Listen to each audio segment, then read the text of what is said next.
Young Indian news ప్రేక్షకులకి ముందుగా కార్తీక పౌర్ణమి శుభాకాంక్షలు. ఈ కార్తీక పౌర్ణమి యొక్క విశిష్టతను, అదేవిధంగా పురాణాల ప్రకారం కార్తీక పౌర్ణమిని ఏ రకంగా జరుపుకుంటారు, ఈ కార్తీక పౌర్ణమికి ఎలాంటి నియమాలు పాటించాలి ఈ జరుపుకోవాలంటే అని పిల్లల మరి ఎరకేశ్వరాలయం ప్రధాన అర్చకులు సంతోష్ గారిని అడిగి తెలుసుకునే ప్రయత్నం చేద్దాం. సార్ నమస్తే సార్. శ్రీ గురుభ్యో నమః. వాగర్ధావివ సంవృక్తౌ వాగర్ధ ప్రతిపత్తయే జగతః పితరౌ వందే పార్వతీ పరమేశ్వరౌ. చారిత్రాత్మకమైనటువంటి సూర్యాపేట జిల్లా చేరువలో ఉన్నటువంటి పిల్లల మరి శివాలయాల్లో ఈ యొక్క 2024 సంవత్సరంలో కార్తీక మాస ఉత్సవాలు ఎంతో వైభవంగా నిర్వహించడం జరుగుతుంది.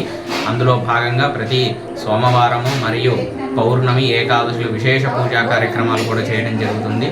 ఈ యొక్క కార్యక్రమంలో భాగంగా ఈరోజు కార్తీక పౌర్ణమి సందర్భంగా తెల్లవారుజామున 1 గంటకి ఈశ్వరుడికి రుద్రాభిషేకం నిర్వహించాము. అనంతరం స్వామివారికి విశేష అలంకరణ చేసి వచ్చినటువంటి లక్షలాది మంది భక్తులందరూ కూడా స్వామివారిని దర్శనం చేసుకునే విధంగా ఏర్పాట్లు చేయడం జరిగింది. మరియు 6 గంటల నుండి 12 గంటల వరకు త్రికుటేశ్వర ఆలయంలో భక్తులు స్వహస్తాలతో గర్భాలయంలో అభిషేకాలు నిర్వహించడానికి కూడా ఎంతో రకంగా వైభవంగా అక్కడ ఏర్పాట్లు కూడా చేయడం జరిగింది. కార్తీక పౌర్ణమి ఎంతో మహత్తరమైనదని చెప్తున్నారు. కార్తీక పౌర్ణమి చేయడానికి మహిళలు ఏ రకమైనటువంటి భక్తులు కానీ మహిళలు కానీ ఏ రకమైనటువంటి నియమం పాటించాలి, ఏ టైంలో చేస్తే బాగుంటుంది? ఈ యొక్క కార్తీక మాసంలో మనకి పూర్వకాలం నుంచి కూడా కార్తీక పౌర్ణమి అంటే ఆ పౌర్ణమి చంద్రుడు కనిపించినప్పుడు తెల్లవారుజామున తల స్నానాలు ఆచరించి, నదీ స్నానాలు ఆచరించి చక్కగా దీపాలను వెలిగించి నదిలో వదిలేస్తారు. అదేవిధంగా కొంతమంది ఆచారం ప్రకారం సాయంత్రం పూట కూడా తల స్నానాలు చేసుకుని ఉపవాస దీక్షతో సాయంత్రం దీపాలు ఉసిరికాయ మీద దీపాన్ని వెలిగించి దాన్ని నదిలో వదిలేయటం జరుగుతుంది. ఇందులో భాగంగా కొంతమంది దేవాలయంలో అంటే దీపం అనేది మనం ఇంట్లో మామూలుగా పెట్టుకున్నా కానీ దేవాలయంలో ఈ కార్తీక మాసంలో చాలా విశేషంగా పెడతారు.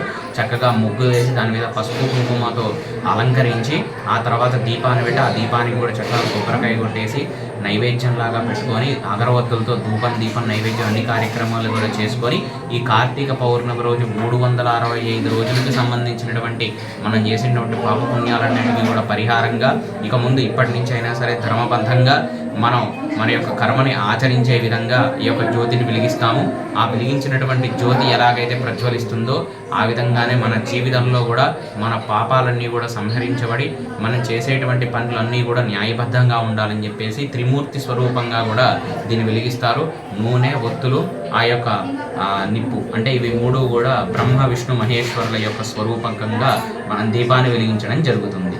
సార్ అదేవిధంగా ఈ కార్తీక పౌర్ణమి గురించి కొన్ని పురాణాల్లో కొన్ని కథలు ఉన్నాయి సార్. ఆ కథల గురించి అంటే ఎప్పటి నుంచి స్టార్ట్ అయ్యి ఇప్పుడు స్టార్ట్ అయ్యింది, ఎట్లా చేసుకున్నాం? మనకి ఎన్నో వేల లక్షల సంవత్సరాల నుంచి ఒక కార్తీక మాసం ఈశ్వరుడికి ప్రీతికరంగా చేస్తూ ఉంటాము. ఈ యొక్క కార్తీక మాసంలో శివుడికి సంబంధించినటువంటిగా మనకి ఈ యొక్క స్టార్టింగ్ అంటే మొదటి రోజు నుండి పౌర్ణమి రోజు వరకు కూడా శివుడి యొక్క అంశగా ప్రతిరోజు రుద్రాభిషేకాలు ఇవన్నీ చేసుకుంటూ ఉంటారు. తర్వాత పౌర్ణమి నుండి అమావాస్య వరకు విష్ణుమూర్తి స్వరూపంగా చేస్తారు. ఎందుకు అనగా శివాయ విష్ణు రూపాయ శివరూపాయ విష్ణవే శివస్య హృదయం విష్ణోహ విష్ణోస్య హృదయం శివ అంటారు. అంటే శివుడు విష్ణువు ఇద్దరు వేరు కాదు, ఇద్దరు ఒకటే అని చెప్పేసి ఈ కార్తీక మాసంలో ఆ విధంగా కూడా చెప్పబడుతుంది. Thank you so much sir. భక్తులకు మంచి మెసేజ్ ఇచ్చారు. Thank you sir.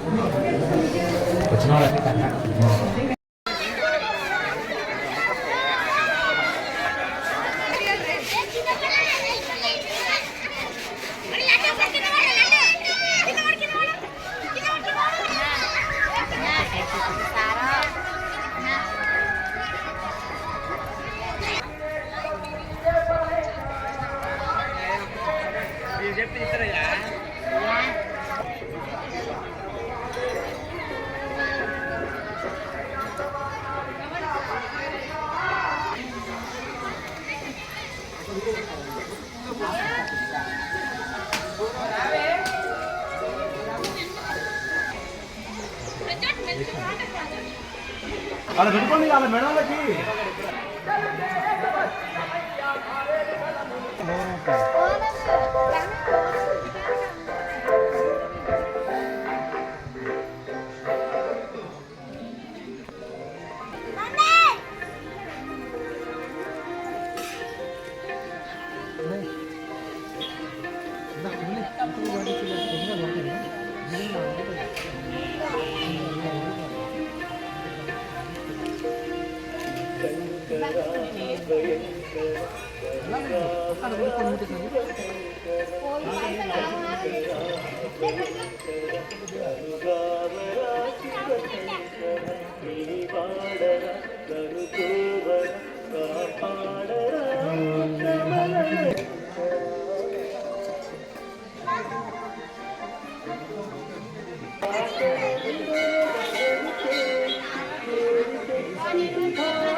Tiana.